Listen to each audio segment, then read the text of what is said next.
तो पिछले एपिसोड में हमने देखा था जो कि वहाँ की रानी थी, उसने जैसे ही कुरुतो का बना हुआ खाना खाया वो वहीं के वहीं ठीक हो गई, उनका कर्ज वहाँ पूरा गायब हो गया था। तो ये देख के जो वहाँ की गुरुमा थी वो काफी ज्यादा शॉक हो जाती है और उसके बाद वो सारे मिलिशिया से मिलने जाते हैं और उनको ये सारी बातें बताते हैं। तो फिर अब एपिसोड 3 स्टार्ट करते हैं। तो स्टार्टिंग में हम देखते हैं वो चारों लड़की एक साथ बैठी होती हैं और बातें कर रही होती है।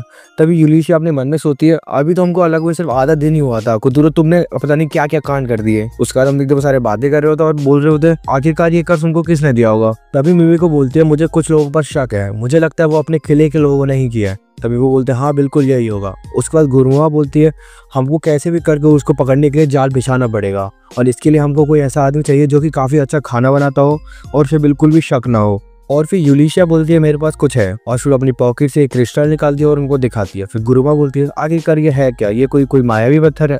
फिर वो बताती है नहीं ऐसा कुछ नहीं है, ये एक क्रिस्टल है जो कि कुरुतो ने बनाया हुआ है। ये सुन के वो काफी ज्यादा शौक हो जाती है और बोलती है आखिरकार कैसे।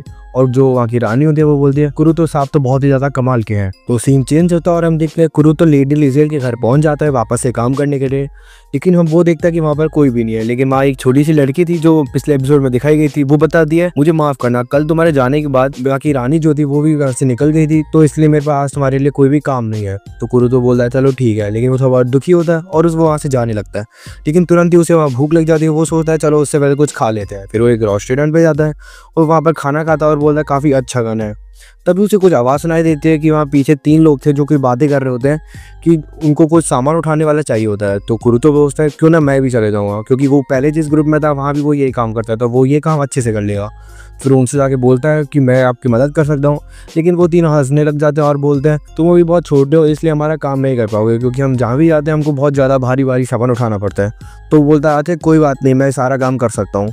फिर वो फिर भी मना करते हैं। फिर कुरुतो बोलता है अच्छा अगर मैं तुम दोनों को एक साथ उठा लूँ तो क्या मैं तुम्हारे साथ आ सकता हूँ। फिर वो आता है और उन दोनों को एक साथ अपने कंधे पे उठा लेता है। तो ये देख के वो सारे शौक हो जाते हैं और फिर उसे काम मिल जाता है। और फिर सीन चेंज होता है और हम देखते हैं कि वो चारों एक साथ मिशन पे जा रहे होते हैं। और तभी हम पास जो एक सूट वूट पहना मतलब कवच वच पहना हुआ एक लड़का था, वो बोलता है मेरा नाम है कांसे और मेरे पास एक तलवार है जो कि मैं इस्तेमाल नहीं करता हूँ, वो सिर्फ दिखावे के लिए।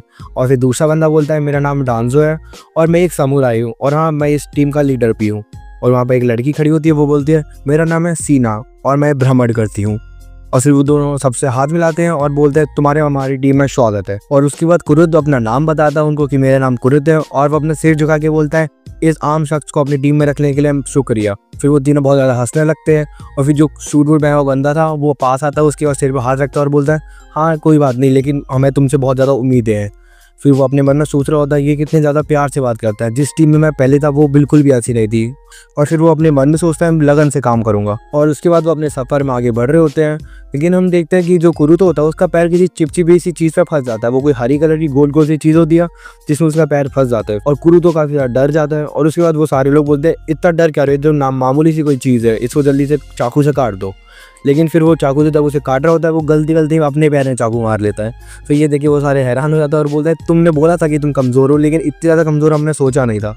फिर वो एक ही चाकू मारती है वो लड़की और उसको तोड़ देती है और फिर वो आगे बढ़ने लगते हैं। और उसके बाद हम देखते हैं कि वो सारे एक गुफा के अंदर रह जाते हैं और जो सीना थी वो कुरुतो को बोलती है अपना एक एक कदम ध्यान से चलना है, यहाँ कुछ भी हो सकता है। और फिर वो अपनी जेब से कोई चमकीला सा कोई मटेरियल निकालती है और उसे फूंक मारती है, जो पूरी गुफा में फैल जाता है और पूरी गुफा चमकने लग जाती है, उसमें पूरी रोशनी आ जाती है। और फिर वो आगे बढ़ते हैं और फिर कुरुतो को एक पत्थर टाइप की चीज दिख रही होती है बहुत सारी। तो फिर वो लड़की से पूछते आखिरकार ये है क्या। फिर वो लड़की चेक करती है और वो बताती है कि ये गॉब्लिन का मल है। तो वो सारे बोलते हैं इसका मतलब इस गुफा में गॉब्लिन होंगे। फिर लड़की बोलती है हाँ ये मल ताजा लग रहा था, इसका मतलब है यहाँ बिल्कुल होंगे। फिर वो आगे बढ़ते हैं और वो शील्ड वाला जो बंदा होता है वो बोलता है तुम चिंता मत करो, अगर यहाँ एक या फिर 2 भी गॉब्लिन आ गए तो हम उनको आसानी से मार सकते हैं, लेकिन अगर उससे ज़्यादा आगे तो हमको भागना पड़ेगा। फिर वो आगे जाते हैं तो अचानक से वहाँ एक गॉब्लिन आ जाता है और चिल्लाने लगता है, लेकिन अचानक से वो लड़की अपने जेब में से कोई चाकू निकालती है और उसके सिर पर मारती है, वो वहीं मर जाता है। और तभी हम देखते हैं पीछे से बहुत सारे गॉब्लिन्स की आवाज़ आ रही होती है, इसका मतलब है उस बंदे ने अपने और भी गॉब्लिन्स दोस्तों को बुला लिया है। और फिर उनके पीछे बहुत सारे गॉब्लिन पीछे बढ़ जाते हैं। फिर जो हमारा कुरुतो होता है वो कुछ दीवार पर हाथ वाथ मारता है, उसे कोई सीक्रेट दरवाजा मिल जाता है और फिर वो उन सबको बताता है कि मुझे यहाँ एक सीक्रेट दरवाजा मिलता है, तो सारे अंदर आ जाओ। फिर वो सारे अंदर आ रहे होते हैं, लेकिन जो सीना होती है उसने दरवाजा बंद कर दिया, मतलब शील्ड वाला पॉइंट, और जो वहाँ का लीडर था वो बाहर ही रह गया। फिर वो कुरुतो उससे लड़ने लगता है कि तुमने दरवाजा बंद क्यों कर दिया।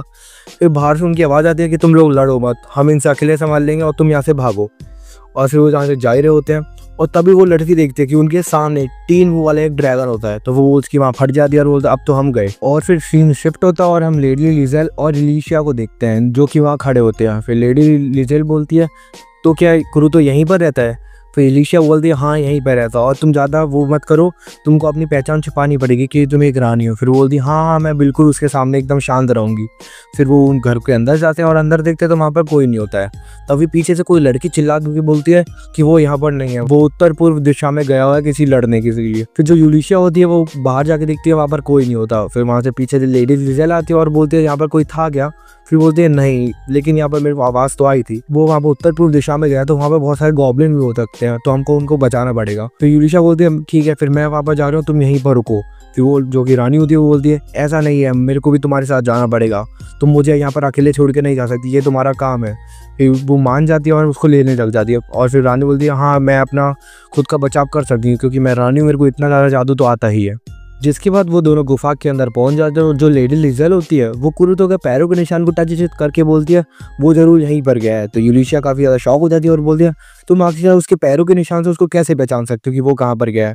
फिर जो यूलिशिया होती है बोलते हैं यहाँ इसके पैरों के निशान खत्म हो गए हैं। फिर वो अपना कोई जादू करती है जिससे उसको सूंघ के पता नहीं कौन सी टेक्निक आती है और वो उसे पहचान लेती है कि वो यहाँ पर गया है। फिर वो आगे बढ़ती है और बताती है ये जरूर यहीं पर गया होगा, और बोलती है यहाँ से मुझे किसी लड़ने की आवाज़ भी आ रही है। फिर वो अपना कोई जादू करती है यूलिशिया के ऊपर और वो पूरी लाल हो जाती है और उसको एक्स्ट्रा पावर्स मिल जाती है। फिर हम अगले सीन में देखते हैं जो शील्ड वाला बंदा और जो समुराई था वो दोनों गॉब्लिन से लड़ रहे होते हैं, वो दोनों घिरे होते हैं और उनकी हालत बहुत ख़राब होती है। तभी यहाँ पर यूलिशिया पहुँच जाती है और सबको वहीं के वहीं मार देती है क्योंकि उसके पास एक्स्ट्रा पावर आ गई थी, क्योंकि रानी ने उसके ऊपर कोई जादू किया होता है। और फिर सीन चेंज होता है और हमको सीना और जो कुरुतो होता है उनका सीन दिखाया जाता है जो कि वो मॉन्स्टर के सामने खड़े होते हैं। और जो सीना होती है वो बहुत ही ज़्यादा दुखी हो जाती है और अपने मन में सोच रहे थे मुझे इस ब्रह्मांड को छोड़ देना चाहिए था, आखिरकार किसी की जान तो नहीं जाती। कि जो कुरुतो बोलता है तुम इतना डर क्यों रही हो, ये एक सिंपल सा मॉन्स्टर ही तो है। वो उसको ऐसे हल्के में ले रहा होता है जैसे कुछ वो है ही नहीं। कुरुतो फिर बोलता है तुम चिंता मत करो अभी मैं आता हूँ। फिर वो अपने जेब में से कोई छोटी सी वो चाकू टाइप का निकालता है और वो उनसे लड़ने चले जाता है। फिर वो एक एक करके सबके सिर पे बैठता है और उनके सिर पे एक चाकू मारता है और एक ही चाकू से वो सारे के सारे मर जाते हैं। फिर ये देख के वो काफ़ी ज़्यादा शॉक हो जाती है और पीछे से लेडी लिजेल और एलिशिया आती है और दरवाजे पे लात मारती है और वो अंदर आ जाती है और वो पूछती है आखिरकार यहाँ पर क्या हुआ। तो फिर वो सीना होती है वो काफ़ी घबरा के बोलती है कुरुतो ने अकेले ही सबको एक ही झटके में मार दिया। फिर जो लेडी लिजेल बोलती है तुम तो काफ़ी ज़्यादा कमाल क्यों कुरुतो साहब। और फिर हम देखते हैं जो उनकी टीम का लीडर था और जो कि शील्ड वाला बंदा था वो बोलता है एलिशिया से कि हम तुम्हारे एहसानमंद हैं, हम आखिरकार तुम्हारे लिए क्या कर सकते हैं। फिर एलिशिया बोलती है अरे कोई बात नहीं, तुमको कुछ भी करने की जरूरत नहीं है और मुझे अभी कुरुतो से बात करनी है। और फिर वो कुरुतो को बता दिया यह एक बड़ा खाना होने वाला है जिसका प्रमाण मैं करने वाली हूँ, तो क्या तुम उसमें मेरी मदद करोगे। फिर ये देख के वो बोलता है कि नहीं अभी तो मैं साकुरा के लिए काम कर रहा हूँ। फिर जो उनके दोनों बंदे होते हैं वो बोलता है ऐसा मौका बार बार नहीं मिलता, और हाँ बोल दो कुरुतो। और फिर जो उनकी टीम का लीडर होता है वो भी बोलता है हाँ मैं तो पूरी इजाज़त देता हूँ, तुम उनके लिए काम कर सकते हो। और उसके बाद जो एलिशिया बोलते हैं वो प्रमाण बना अभी नया हुआ है और उसमें काम करने के लिए ब्रह्मांड वाले लोग भी चाहिए। तो फिर बोलते हैं तो आखिरकार तुम भी आ सकते हो। फिर वो दोनों बोलते हैं क्या सच में ऐसा हो सकता है। फिर बोलते हैं हाँ बिल्कुल।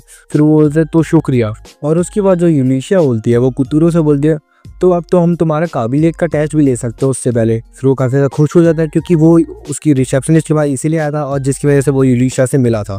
फिर बोलता है हाँ चलो ठीक है। फिर अगले सीन में हम देखते हैं एक लड़की बैठी होती है जो कुतुरो से बोलती है कि मैं ही तुम्हारा टेस्ट लेने वाली हूँ और मेरा नाम है मिमिको। और तभी वहाँ पे पीछे से रिसेप्शनिस्ट भी आ जाती है और वो बोलती यही तुम्हारा टेस्ट लेने वाली है जिसके लिए तुम यहाँ पर आए थे। और फिर लेडी लिजेल बोलते हैं मुझे भी कुतुरो साहब के साथ जाने दीजिए, तो उनको मना कर देते हैं। फिर अगली सीन में हम देखते हैं उसी काबिलियत की जब रिपोर्ट आती है वो सारे लोग हैरान हो जाते हैं क्योंकि वो हर चीज़ में एस रैंक का था, लेकिन उसको ये सब बताया नहीं गया था ताकि उसको ज़्यादा पता ना चले और उसके ऊपर खतरा ना बढ़े।